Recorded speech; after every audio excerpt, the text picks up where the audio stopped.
up, party people, and welcome back to my channel. So today I want to do a video where I try makeup that I'm about to declutter one last time. Either because I don't use it, I don't love it, it's been discontinued, so there's no point even keeping it anymore. I'm at this point where I'm really tired of all the clutter. I've got too much stuff, I'm constantly buying new stuff for videos, and there's just not enough space to where I can enjoy my collection right now. And I've got bins, like, okay, I've got so much stuff. I've got one down here too. So much stuff that just, it needs to go, and I'm not even done decluttering. If you guys want to see more videos like this where I declutter, like this may be like a motivational, hold me accountable kind of thing that I could do ever so often. So if you guys like to see these videos like this and kind of know the why, then please let me know in the comments below and also give the video a thumbs up. So I'm going to get rid of a lot of eyeshadow palettes. Like, I'm just not as into eyeshadow palettes as I once was. I think it's time, and I've really put this off for a long time, but I think it's time to retire my Tati Beauty Texture Neutrals palette. There's so many people that loved this and raved about this and just really hyped it up, and it made me feel like there was something wrong with me. Issue number one for me was with the glitters. During the application process, they would get on my face. No matter what I used, I could not get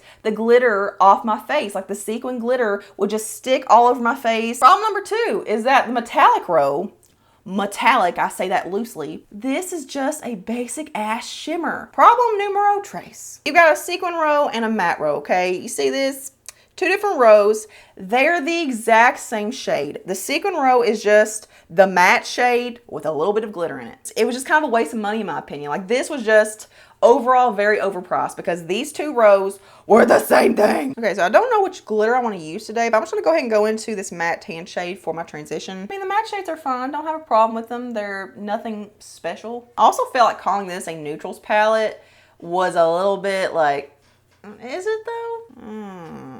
They're really pretty to look at. Oh, we might be getting ourselves into another problem. Swatching stuff and then getting it stuck all over my fingers and then going into my face. That's not going to be a good combination. I'm going to have to go wash my hands, and I didn't want to do this right now. Okay, I decided to do one of the more neutral glitters up here. So just to show you what I'm talking about with the metallic shades, I'm going to take this little gold situation right here and put that on my lid. Dang it, my finger's kind of wet, so it's making it look better than it should. This is not a bad formula necessarily.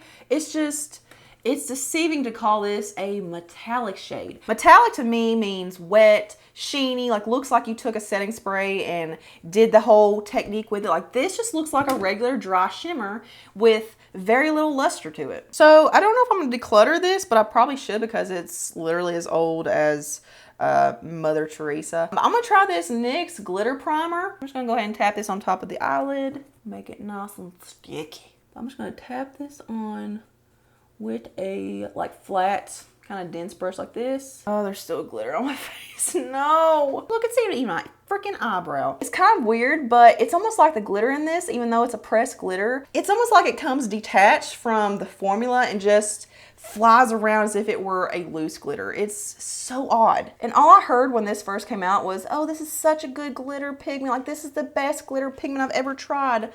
What? So yeah, looks fine. You guys probably can't. Yeah, you can. Yes, you can. You can see the glitter just sparkle dazzling all over my face. This is so annoying. Probably as good as it's gonna get. I really don't want to rub my face until it's as red as a cherry, so that's gonna have to do. Now let's take the matte black and put this on as my eyeliner. And again, like, it was always, oh, this is the best black eyeshadow ever. It's the most jet black. It's the richest for eye. Like, no, it's not. You know what? I'm kind of feeling a little zesty. I'm just taking my blending brush, by the way, and blending the brow bone with the transition shade. But yeah, I'm feeling a little like zesty. Like, I kind of want to go into one of these pink shades and spice it up a little bit. I don't know. Let's go into this sequin pink shade, which the sequin in here is actually pretty cool. It's got like a blue sequin throughout the formula. Let's pop it on top of the black. Just kind of add a little spiciness to it. I shall curl my lashes now. Mascara, I'm going to use the Maybelline. I think this is just the original Colossal. This was part of the Marvel collection, but yeah, it's just the traditional like gold tubed one. And this is so vanilla. It does so little. I kept it just to use for my lower lashes because that's what I do with mascaras I don't like my top. I'll just use them for the lowers just to get rid of it, but like, it's wasting space for no reason. I'm gonna try to build this up as much as I possibly can. So yeah, I'm kind of at that point where it's like, oh, it's not bad. I can make it work. But like, I sat here for about 4 or 5 minutes doing this, and like I still have better in my collection. So it's not horrible. This is the Essence Hello Good Stuff Skin Refining Primer. This has a pretty good review on the Ulta website. So it's just a moisturizing primer. This is nothing special. I really don't understand why some people will hype up something, or like the people that get on here and leave 5-star reviews. Like I always wonder, what else have you tried? What is your gauge of a 5-star product? Like, have you only tried 2 other primers and this is the best one you've tried so far? I don't really feel like this does anything special. It's especially if you actually use a moisturizer. Like I don't really feel the need in using a moisturizing primer after that unless you're super dry, which I'm not. Okay, for foundation. So I really hate to get rid of this because there are so many things I like about this, but it's got one main downfall, and it's a big one. This is the Uoma Beauty Flawless in Real Life Skin Perfecting Foundation. I did an entire video about this and several other things from Walmart in this video up here. Just go check it out. It's a good one. But I love the foundation. Like, it looked beautiful. It looks like the perfect mixture of makeup and skincare. Like, it's just this beautiful hybrid, the most beautiful finish, the most beautiful coverage. But the wear on this is a monstrosity. I kid you not, I've tried so many different techniques to try and make this last longer. I can only get at most 3 or 4 hours of solid wear with this before it starts fading and melting down. So I'm gonna go ahead and apply it. Ooh, oh, I got a tan. This ain't gonna work. Okay, you know what?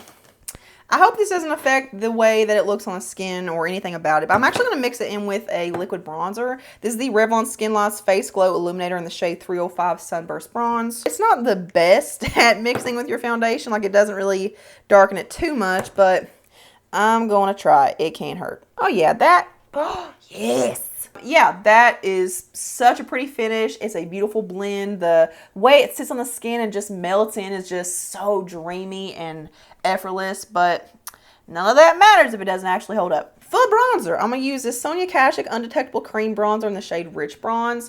This has been discontinued for many years, but this has been my favorite, most trusted cream bronzer for a very long time. Like, this is one that wears so well. Like, I don't have to worry about it melting down and fading off and just like being too creamy to where it just looks greasy and just doesn't hold up. It was a beautiful formula. Like, I hate that Sonia Kashuk went from being a makeup brand to just a makeup brush, like tools brand. Like, sucks so bad. This kind of set the stage for me for what I expected from a cream bronzer. I feel like this was kind of the epitome of what a cream bronzer should have been, even before cream bronzers were a big deal. Because now they're a dime a dozen, but back then there weren't that many, and it was hard to find a good one that actually held up on oily skin. But the reason I'm getting rid of it is because, as you can guess, it's old as dirt. But yeah, there's what it looks like. It is so nice. I'm gonna miss you, old friend. Brows. This is the Kokie Brow Sculpt Defining Brow Powder in the shade Light Taupe. So it's not the product itself that I don't like, because I actually really like the product, but the packaging. What is this? It has one of these little rounded doe foot, flexible, wiggly kind of things, and the powder is like milled up in here. The whole point is that it's supposed to give you a thick, full, natural, fluffy looking brow. And I've seen this kind of thing, like this little doodad applicator on the end of some brow pencils. Like, I think Maybelline had one at one point. The product just flakes all over your face. It gets on your eye. So unless you're doing this before everything else, like before your eye makeup, before your face makeup, and you're willing to go in and touch up, like fix up any mistakes, like fallout from this, it just doesn't make sense. Like, it just makes a mess. It applies so much product where you first lay it down, because there's no way to blend this out unless you go into a separate product, which I'm willing to do. I'll go into the end of a brow pencil and kind of smooth it through, but I mean, at that point, you can't use it by itself, which I like to use products by themselves if I can. You can see, like, it really does make my brow look thicker. It fills in the sparse areas nicely. I just wish they would take this out and put it in a different kind of packaging. It's really not bad, though. It's just not my preferred method. Okay, yeah, it gets everywhere. For blush, this is the e.l.f. Monochromatic Multi-Stick in the shade Glimmering Guava. I think that there were people trying to say that this was a dupe for Pinkgasm from Charlotte Tilbury, the liquid blush. And the tone of it is kind of on track, but the glitter in this, like, it is such a chunky gold glitter sparkle in here. So it doesn't look bad or anything. Like, I've definitely seen worse. It's not a horrible formula. I've got better cream blushes in my collection that I like more. So yeah, I think I think this one's getting retired. Highlighters. We're gonna use 2 highlighters. I've got a surplus of powder highlighters and I never use them. All I'm using right now are liquids and cream highlighters. The Maybelline Master Chrome Metallic Highlighter in the shade 250. This is the lighter one. I think it's like ivory or something like that. This is good, okay? This is like Becca highlighter good, but that's a problem. I don't love the Becca highlighters. Like, I feel like they can look very emphasizing of texture and blemishes, and I've got a lot of blemishes